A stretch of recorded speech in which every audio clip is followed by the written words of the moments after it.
Hi friends, இன்னைக்கு நம்ம empty கார்டோட ஸ்பின்வீல் கிவே யாருக்கு நம்ம கொடுக்க போறோம் அப்படின்னா அருள் பிரசாத் அப்படின்ற ஒரு சார் தான் கொடுக்க போறோம். அவர் வந்து பாத்தீங்கன்னா நம்மளை ஃபாலோ பண்ணிட்டு நம்ம MD card online product purchase பண்ணிருக்காரு. அதோட சேர்த்து கமெண்ட் செக்ஷன்ல சோம்பட்டி வாங்க சார் அப்படின்னு சொல்லியிருந்தாரு. நம்ம சோம்பட்டி தான் வந்திருக்கோம். வாங்க அவர் கடைக்கு போயிட்டு நம்ம கிவே கொடுத்துடலாம்.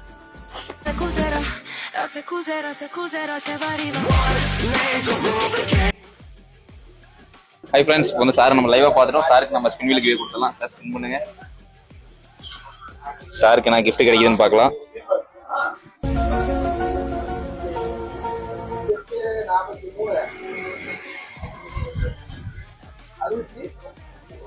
சாருக்கு கிடைச்சிருக்கிறது கேஷ் 100 rupees கிடைச்சிருக்கு. சாருக்கு கேஷ் கொடுத்துருவோம். ஓகே ஃப்ரெண்ட்ஸ், இப்போ வந்து நம்ம சாருக்கு கேஷ் கொடுத்துருவோம். சார் கேஷ் கிடைச்சிருக்கு, எப்படி ஃபீல் பண்றீங்க? ஓகேங்க சார், ஜஸ்ட் அப்படி நம்ம ஃபாலோவர்ஸ் மட்டும் ஒரு விஷயம் சொல்லிடலாம். ஃபாலோ பண்ணுங்க, பர்ச்சேஸ் பண்ணுங்க, ஸ்பின் பண்ணுங்க, வின் பண்ணுங்க. ஃபாலோ பண்ணுங்க, பர்ச்சேஸ் பண்ணுங்க, பர்ச்சேஸ் பண்ணுங்க, ஸ்பின் பண்ணுங்க, வின் பண்ணுங்க. வின் பண்ணுங்க. ஓகே.